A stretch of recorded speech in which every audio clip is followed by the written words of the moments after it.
Hello mga ka-station! Welcome back to my channel. And today meron po akong vlog para sa inyo. At ito po yung aking top 5 tourist destination dito sa Pattaya. At pwede nyo po itong save para po sa susunod yung bakasyon dito sa Pattaya ay ito po ay inyong mapuntahan. At syempre bago po lahat, make sure to subscribe to my channel para lagi po kayong updated sa mga susunod kong videos.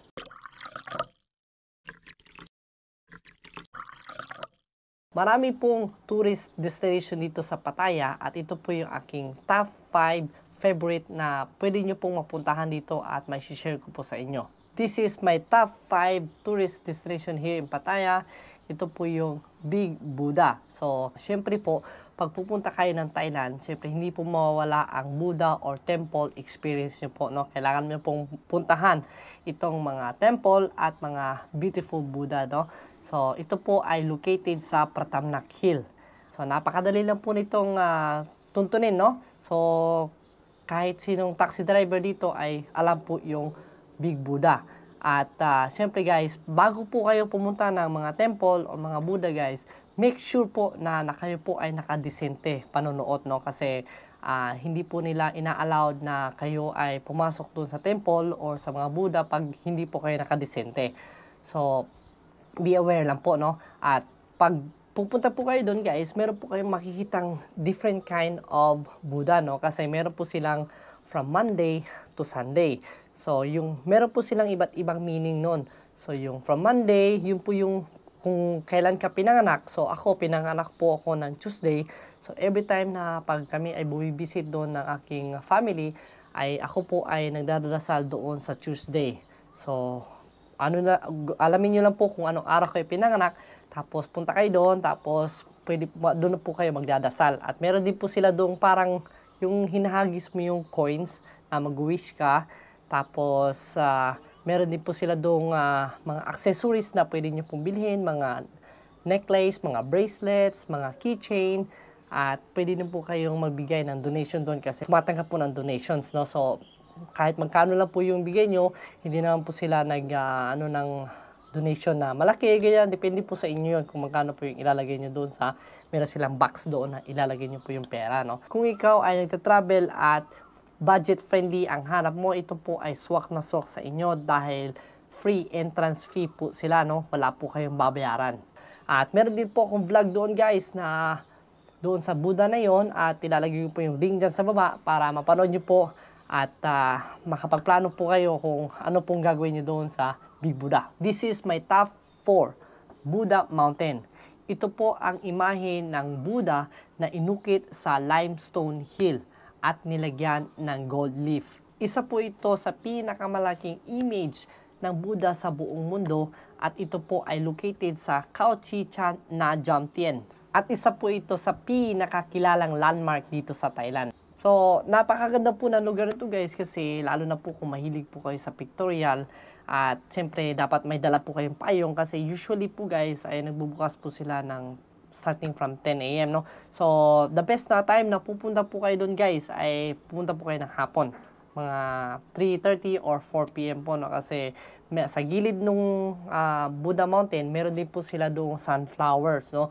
So, I'm not really sure kung andun pa ba yung sunflower kasi nung napunta po kami doon ay napakarami po nilang sunflowers, no?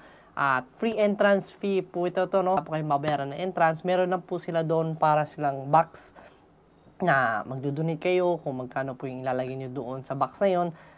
Depende na po sa inyo. At saka, syempre guys, meron din po sila mga tinda doon, huwag po kayo mag-alala at meron sila mga tubig, mga fruits at kung ano pa, no? So talagang the best po ito for your family pictorial. This is my top 3, Pattaya Floating Market. This is located in South Pattaya na Jamtien.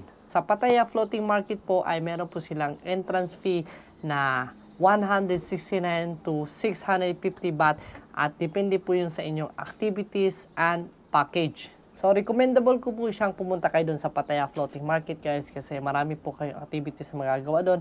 Pwede din po kayong sumakay ng bangka at meron din po silang Thai traditional na dance na show doon at saka ang dami po nilang paninda doon, no? Meron silang mga pampasalubong, mga dry foods, mga damit, mga accessories na pwede nyo pong bilhin at ipampasalubong sa inyong mga mahal sa buhay, no? At syempre guys, at advisable ko pa lang po sa inyo pag pumunta po kayo doon at gusto nyo pong bumili ng mga accessories, yung iba naman meron po silang mga price tag doon, no? So make sure lang po na tanong muna kayo bago po kayo bumili, no? Para make sure na yung bibili nyo ay swak po sa inyong budget. Kasi minsan, alam nyo naman po, pag tayo po ay tourist, ay siyempre pag hindi po natin tinanong yung prices ay baka po magbago. So yun lang po yung aking advice sa inyo, na bago kayo bumili ay ask first before buying. So sa mga ganitong busy na lugar guys, kagaya ng mga palengke o yung mga floating market, advice ko lang po sa inyo na matuto kayong mag-basic ng Thai, no? So kahit yung mga kaunti lang, yung mga how much, pwede pa ba yung mag-discount, ayan. Generous din po yung mga Thai, no? So kung kayo po ay tatawad, bibigyan na po kayo ng tawad, no? So dapat po ay maging polite na po kayo. At sa next vlog po natin guys, tuturuan ko po kayo ng mga basic words na pangkalakal para po magamit nyo po sa susunod na tour nyo po dito sa Thailand. This is my top 2 Sanctuary of Truth. This is located in Pattaya, Nakula. Meron pong entrance fee ang Sanctuary of Truth guys. So starting from 250, ito po yung bata, at 500 baht po for adults. Sanctuary of Truth guys is bago po kayo pumasok doon ay dapat po ay nakadesente po kayo ng pananamit, no? Kasi ito po ay temple. At kung kayo po ay may hilig sa mga wood arts, ay ito po ay swak na swak po sa inyo dahil yung buong building niya po ay made from the wood. Yes, from the wood po lahat na makikita nyo po doon guys.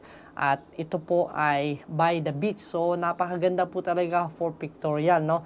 So yung last na visit ko po doon ay 2018 pa po, no? So I'm not really sure right now anong po yung mga bagong activities nila doon. So kung gusto nyo pong mag-vlog ako doon guys, please comment down below at papasukin po ulit natin yung Sanctuary of Truth. At syempre meron din po silang mga elephant rides doon guys, pero meron po silang additional charge doon. At saka meron din po silang Thai traditional show doon na dance, no? So mapapanood nyo po yun, pero meron po silang time doon ng kanilang time traditional dance. So as I told you guys, I'm not really sure right now kung ano po yung kanilang mga bagong time activities doon, kasi it was 6 years ago yung last visit ko po. So i-vlog po natin yan guys, just comment down below, papasukin ulit po natin yung Sanctuary of Truth. Worth it nga po ba yung 500 baht entrance fee sa Sanctuary of Truth? Para sa akin guys is worth it po, no? So kung kayo po ay mahilig sa mga wood art, ako guys okay naman, hindi na po na ako ganun kahilig, pero na-appreciate ko yung mga kahoy guys, kahit yung maliliit po na kahoy is parang makikita mo talaga yung detalye ng wood art o woodcraft ba yung sinasabi nila guys, na talagang napakaganda po. Tapos makikita mo dun sa loob, pagpasok mo is makikita mo yung mga art nila sa malalaking kahoy, is talagang ma-appreciate mo talaga yung 500 baht mo guys, kasi napakaganda po talaga, no? Recommendable ko po talaga kayong pumunta ka doon, no? At para mas maging worth it pa po yung pagpunta nyo doon, make sure po na pumunta kayo doon sa kanilang website o sa kanilang Facebook page. Tingnan nyo po yung time slot ng kanilang Thai traditional dance, kasi siyempre para po mas worth it po, no? Kasi mapapanood nyo po doon kung paano po yung Thai traditional dance. My top 1 is Nung Nuts Pattaya Tropical Garden. This is located in Na Jom Tien, Sattahip. Nung Nuts Pattaya Garden guys is meron po silang entrance fee from 300 to 600 baht. Kung kayo po ay tourist na pumunta lang po talaga dito para i-visit yung Nung Nuts, ay meron po silang 600 baht na entrance fee. At kung kayo naman po ay foreign na nagtatrabaho dito sa Thailand at meron po kayong working permit or driving license, ay ipapakita nyo lang po sa kanila yon at bibigyan po nila kayo ng 50% discount na 300 baht. Bakit nga ba ito ang aking top 1 at recommended ko po sa inyo? Dahil napakalawak po nitong Nung Nuts Garden at napakarami po nilang activities and attraction. So, pagpasok nyo pa lang po sa Nungnos Garden guys, ay makikita nyo po ay yung napakalawak na garden at mga flowers, no? At kung kayo po ay plantito o plantita, ay napakaswak po ito sa inyo, no? Kasi napakarami po talaga nilang flowers dito, mga magagandang plants at magagandang mga para siyang orchids na yung dating niya, no?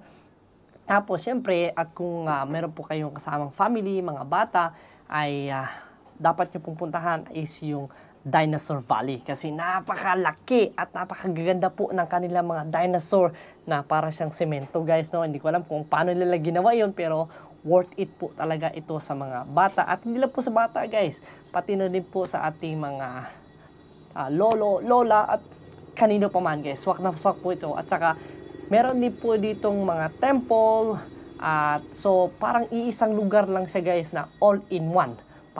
Parang lahat po talaga ng napupuntahan mo dito sa Pattaya destination is iisang lugar lang po talaga yung mapupuntahan mo. Meron silang Dinosaur Valley, meron silang mga gardens, flowers, at meron po silang temple. So, swak na swak po talaga ang inyong pagpunta dito sa Nungnos Garden.